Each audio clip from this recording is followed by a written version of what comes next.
Hello, dear students. Welcome to my YouTube channel. So, in today's video, we'll be discuss about the MCQs from the chapter, that challenges of nation building, and there are total 72 questions. But if possible, we will try to complete all the questions. But not if not, then we'll complete half of the question, i.e., 36 or 37 questions. Okay. So let's start. The first question is the government formed under the leadership of uh, dash in September. जो government form हुआ था leadership leaders के अंदर, वो government कब form हुआ था? Fill in the blanks इसको फिल करना है. And in September dash and was known as the interim government. तो किसके अंदर फॉर्म हुआ था और कब फॉर्म हुआ था? ओके. तो अभी इसको हम फिल करते हैं. ऑप्शन देखो. Option A, Pandit Jawaharlal Nehru in 1946. B, Sardar Vallabh Bhai Patel इन 1945. महात्मा गांधी 46 और डॉक्टर बी आर अम्बेडकर 45. तो तुम सभी लोगों को पता है, अगर तुम लोगों ने इंटीम गवर्नमेंट का डेफिनेशन अगर तुम लोगों को पता है तो definitely I think you know that who was the that the minister, the that prime minister of that government, interim government. The interim government is it refers a government, a short period of government. Okay, जो कि बहुत कम समय के लिए जो government को बनाया गया था उसको हम इंटीम गवर्नमेंट बोला जाता है. और इंटीम गवर्नमेंट फॉर्म हुआ था 1946. ओके, पंडित जवाहरलाल नेहरू के अंदर.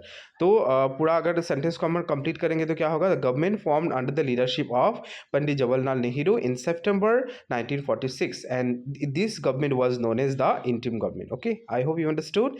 Okay, next question number 2. Consider the following statements about Manipur and select the correct statements from the quotes below. तो यहाँ पर कुछ स्टेटमेंट दिया गया है, तो हमें स्टेटमेंट को पहले हमें पढ़ना है और वहाँ से मणिपुर के बारे में कुछ स्टेटमेंट दिया गया है. And from that we have to choose the correct option. कौन सा ऑप्शन करेक्ट है या फिर कौन सा स्टेटमेंट करेक्ट है. Okay, the first statement about Manipur, that Maharaja of Manipur Bodhachandra Singh signed the instrument of accession with India. So yes, the statement is true, right? Option 2, it was the first state to hold elections on the basis of universal adult franchise. तो ये भी सही है, correct. Option 3, statement 3, the government of India succeeded in pressurizing the Maharaja into signing a merger agreement in September 1949. तो या obviously this is also true because Indian government जो है वो सक्सेसफुल रहा किसको प्रेशराइज करने में. मणिपुर का जो महाराजा बोधचंद्र सिंह है उन्होंने अप्रोच किया है या फिर वो सक्सीडेड रहा प्रेशराइज करने में कि वो इंडिया के साथ मार्च हो जाए इन 1949 में. तो ये स्टेटमेंट भी सही है. अब लास्ट जो स्टेटमेंट है वो भी हम देख लेते हैं. There was consensus in Legislative Assembly of Manipur regarding the merger agreement. Okay, what is the meaning of consensus? The meaning of consensus is that agreement. मतलब that Legislative Assembly was agree of Manipur regarding the merger. So agreement in the sense they were agree to merge with India. Okay, but it was completely false because as a legislative assembly was not ready to march with Manipur, Manipur regarding this agreement. तो yes, तो what will be the correct answer? Option 1 2 3. तो statement 1 2 3 कहाँ पर है? 1 2 3 C. तो C is the correct answer. Okay, C. Next question number 3. The Indian government form कब form हुआ था? मैंने वो ब्रैकेट में लिख दिया है सितंबर 2 1946 under the cabinet mission plan was headed by which of the following. तो आंसर क्या होगा? तो ऑब्वियसली हमें इस ऑप्शन को ज़्यादा देखने का ज़रूरत नहीं है, हमें जस्ट सिर्फ यहाँ पर आंसर को चूज़ करना है कि करेक्ट आंसर हमारा क्या है? जवाहरलाल नेहरू. ओके, तो देखो कुछ कुछ क्वेश्चन का आंसर तुम लोग को जो ऑप्शन में मिलेगा जिसका आंसर तुम लोग को पहले से ही पता है, so you no need to go for option, you directly choose the correct answer, okay, क्योंकि वही correct answer होगा. But sometime if the question is in statement basis, तो definitely you have to read out and then find out the exact correct answer. Okay, I hope you got it. Okay, next question, question number 4. Consider the following statements and select the correct statements from the quotes below. तो अब क्या क्या statement दिया गया देखते हैं. Jawaharlal Nehru was number 1. Jawaharlal Nehru was India's deputy prime minister and the home minister during in the crucial period immediately following independence. Okay, क्या ये सही है? No, it was completely wrong because Jawaharlal Nehru was not India's deputy prime minister, he was the prime minister, right? And home minister, he was not the home minister. तो home minister या फिर deputy prime minister कौन था? सरदार Vallabh Bhai Patel. Okay, तो पहला statement गलत हो गया. तो ये तुम लोग को जब आंसर करना है, please let me tell you one thing. तो तुम लोग को क्या करना है, जो क्वेश्चन जब मिलेगा ना, क्वेश्चन में ऐसा मार्क करके रखना है कि ये पेंसिल से, वो भी with the help of pencil, उसको काट करके रखो कि ये सही नहीं है. बाद में अभी तक हम चूज नहीं किया है हमारा जो करेक्ट ऑप्शन, अभी हम चूज करने वाले हैं. तो कैसा करना है वो भी तुम लोग को बता देता हूँ. तो पहला स्टेटमेंट हमारा क्या रहा? रॉन्ग. तो इसको थोड़ा थोड़ा काट दो. Second, Sardar Vallabh Bhai Patel played a historical role in negotiating with the rulers of princely states to join the Indian Union. Yes, it's true because सरदार वल्लभ भाई पटेल ने बहुत यूनिक भूमिका पालन किया है, राइट? किस चीज़ में? मतलब जितना भी प्रिंसली स्टेट है उसको इंडिया में ज्वाइन करने में, राइट? इंडिया के अंदर उसको, इंडियन यूनियन के अंदर उसको ज्वाइन करने के लिए वो बहुत ही एक वाइटल या फिर क्रूशियल रोल उन्होंने प्ले किया है. तो यह स्टेटमेंट इज ट्रू. इसको थोड़ा ऐसा करेक्ट मार्क कर दो. And number 3, the leader Potti Sriramulu of Madras resign from the government job to participate in salt satyagraha and advocated equality in the society and demanded entry of Dalits in temples of Madras. तो yeah this statement is also true because जो पोती श्रीरामलू था मद्रास का, उन्होंने अपना government से resign किस लिए दिया था?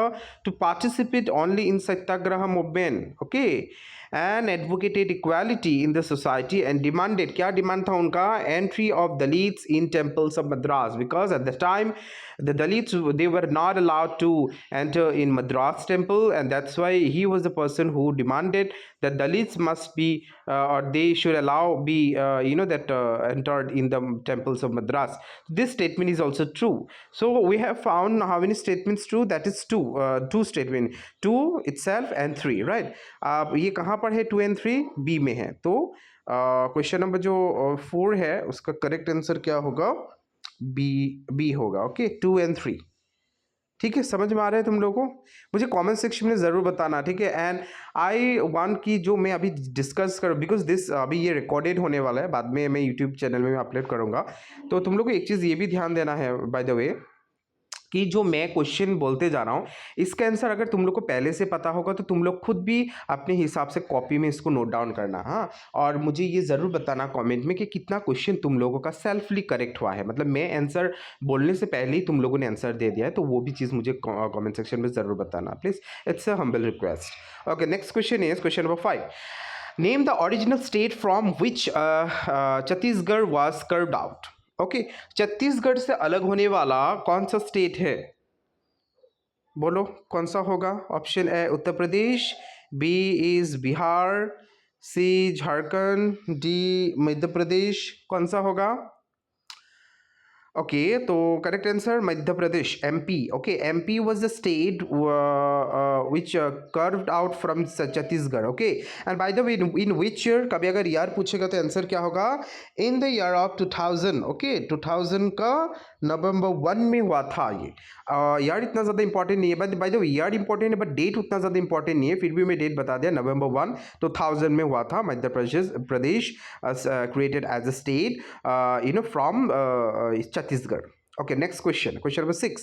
Consider the following statements and select the incorrect statements from the quotes given below. अच्छा, यहाँ पर ये जो क्वेश्चन है please I want you to please look the question very carefully, क्योंकि क्वेश्चन में इनकरेक्ट पूछा है। कभी कभी क्या हो जाता है कि ओवर एक्साइटमेंट में स्टूडेंट लोग करेक्ट और इनकरेक्ट में ही डिस्टिंग्विश कर पाना मतलब वो उनके लिए डिफिकल्ट हो जाता है।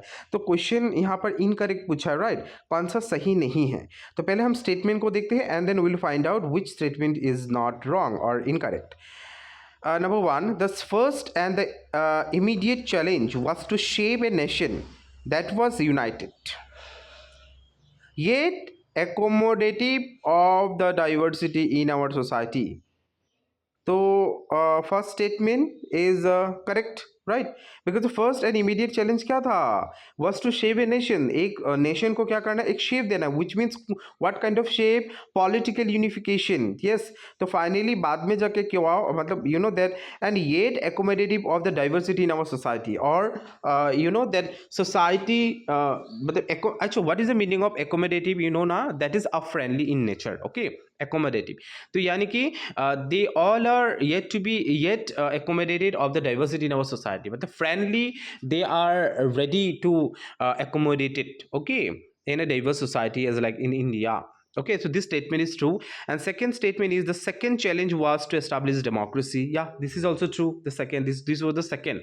Third challenge was to ensure the development and well-being of the entire society and not only some sections. Entire society की development के लिए था, सिर्फ सम सेक्शन के लिए नहीं था। डेवलपमेंट करना है तो पूरा एंटायर सोसाइटी लेके करना है, तो ये भी ट्रू है स्टेटमेंट। एंड नंबर 4 ये भी देख लेते हैं। The fourth challenge was to evolve effective policies for economic development and eradication of property. Okay,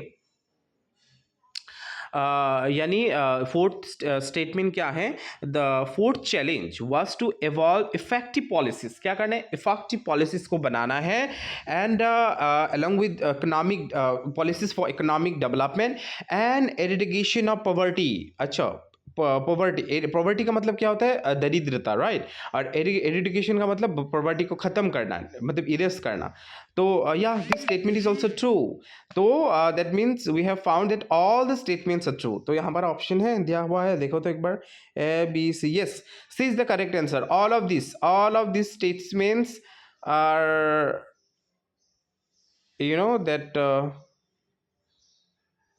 wait अच्छा, I think there is mistake in the option. Okay, option में थोड़ा mistake है। Option में mistake, none of this incorrect statements from the course given, incorrect, all of these are correct.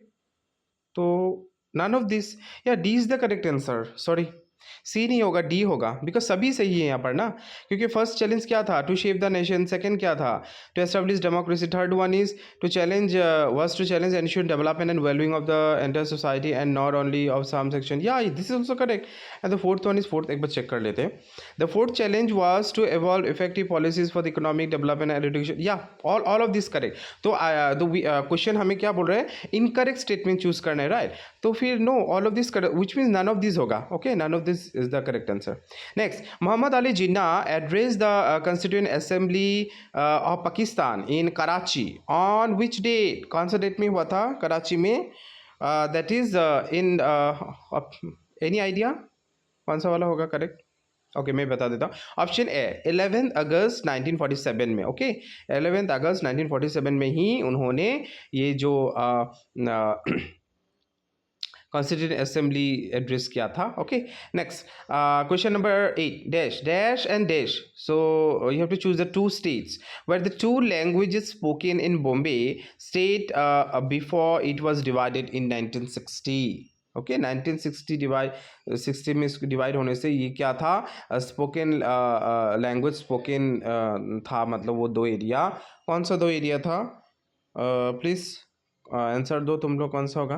That is Gujarat and Marathi. Okay, Marathi बोलने वाला मराठी में और गुजरात गुजराती। ठीक है, ये दो, this two where the languages spoken in Bombay, this two these two that were two languages spoken in Bombay, the state, before it was divided in 1960. क्योंकि 1960 में डिवाइड होने से पहले दोनों लैंग्वेजेस को कहाँ बॉम्बे में बोला जाता, that is Marathi, Gujarat and Marathi.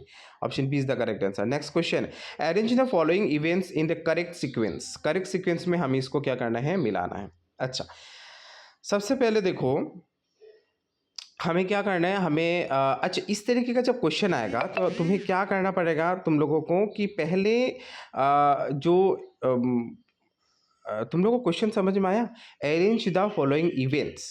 Events यानी कि कब कब ये जो स्टेट दिया गया है वो कब कब फॉर्म हुआ था. तो पहले देखो नागालैंड कौन से ईयर में हुआ था, 1963. असम 1950, मणिपुर 1972 एंड मिजोरम 1987. अब सबसे पहले क्या आता है, सबसे पहले हमारा आएगा असम 1950. देखो तुम लोग पॉइंट फिंगर पॉइंट कर सकते हो या फिर काउंट कर सकते हो वो चीज़ को सीक्वेंस वाइज में, या तो कॉपी में भी नोट डाउन कर सकते हो. असम 1950, उसके बाद क्या आता है हमारा नागालैंड 1963, उसके बाद नंबर 3 आएगा मणिपुर 1972 और मिजोरम 1987. तो सी वो ऑप्शन कहाँ पर है, B is the correct option. 2, 1, 3 and 4, right? Okay, next question. Which of the following is a princely state of India initially resisted joining the Indian Union? कौन सा princely state था जो इंडिया के अंदर ज्वाइनिंग होने में रेसिस्ट कर रहा था, ठीक है. तो कौन सा होगा, that is Hyderabad. Because Baroda, Mysore and Gwalior तो almost they were ready to join, but Hyderabad जो है वो ज्वाइन होने के लिए थोड़ा सा इनिशियली रेसिस्ट हो रहा था, मतलब दैट टाइम, बिकॉज हैदराबाद का राजा कौन था, रिमेंबर हु वाज द राजा, मतलब that king of Hyderabad, ruler, sorry not king, that is ruler, that is Nizam, right. तो निज़ाम was not agreed to that join with India. So you kind of resisted to join with Indian Union. So Hyderabad will be the correct answer. Princess state पूछा है ना. Okay, next question number 11. Consider the following statements and select the incorrect statements from the quotes below. Incorrect को choose करना है. तो पहला option क्या है, all the Muslims left India during partition. ये सही है. No, not all the Muslims. अब कुछ कुछ मुस्लिम तो इंडिया के अंदर में था, राइट. सेकंड तो ये रॉन्ग है. Statement 2, Jawaharlal Nehru advocated security and democratic rights for Muslims. या इट्स ट्रू, बिकॉज उन्होंने एडवोकेट किया था किसका, सिक्योरिटी के लिए, मुस्लिम्स जो है, जो कि माइनॉरिटी, यानी कि फॉर द माइनॉरिटी पीपल. तो who are minority in India, that is Muslims people. So Nehru advocated security and democratic rights for the Muslims और द माइनॉरिटी पीपल. तो this statement is true. And number 3, thrust with destiny speech was delivered by B R Ambedkar. No no no, it's wrong, because thrust with destiny किसने बोला था, जवाहरलाल नेहरू ने. तो statement 2, 1 and 3 is wrong and 2 is only correct. तो हमें क्या question में क्या पूछा, इनकरेक्ट स्टेटमेंट चूज करना है. तो फिर क्या होगा, the correct option will be statement 1 and 3. अब स्टेटमेंट 1 and 3 कहाँ पर है, बी में. तो B is the correct answer. समझ में आया. थोड़ा मैं टाइम ले रहा हूँ हर चीज़ क्वेश्चन को अच्छे से समझाने के लिए, क्योंकि एग्जाम में अगर ऐसा क्वेश्चन आएगा तो ऐसे ही इसको सॉल्व करना है, मतलब ठीक है, अच्छे से पढ़ के सॉल्व करना पड़ेगा. ओके, अब फाइनली हम आते हैं एसआर्टेशन एंड रीजनिंग क्वेश्चन में, ठीक है. तो assertion and reasoning, I think we should continue this assertion and reasoning in next video. Okay, because ये थोड़ा लेंदी हो जाएगा नहीं तो अभी तक हम लोगों ने 10 क्वेश्चन डिस्कस किया, तो 11 क्वेश्चन, तो मेरा टारगेट था 36 नहीं हो पाया, क्योंकि ये नहीं होता actually, to be honest, because it's not possible to cover all the questions in one video, because explanation भी बहुत ज़रूरी होता है. ऐसा नहीं कि मैं क्वेश्चन में पूछूं और सिर्फ बोलते जाऊं और आंसर तुम लोग बोलो या फिर मैं बोल दूं, ऐसा नहीं होता है ना. उसको एक्सप्लेन भी करना बहुत ज़रूरी, explanation is very much needed, क्योंकि मैं जो क्वेश्चन मैंने दिया ऐसा हूबहू तो नहीं आएगा, बट इस तरीके का ही क्वेश्चन आने से एटलीस्ट अगर एक्सप्लेनेशन में बोल दूँ तो तुम लोग आइडिया करके भी आंसर कर सकते हो MCQ में, ठीक है. Okay, till now bye, see you in next video. Thank you so much, and please don't forget to share this video with your friends. Bye.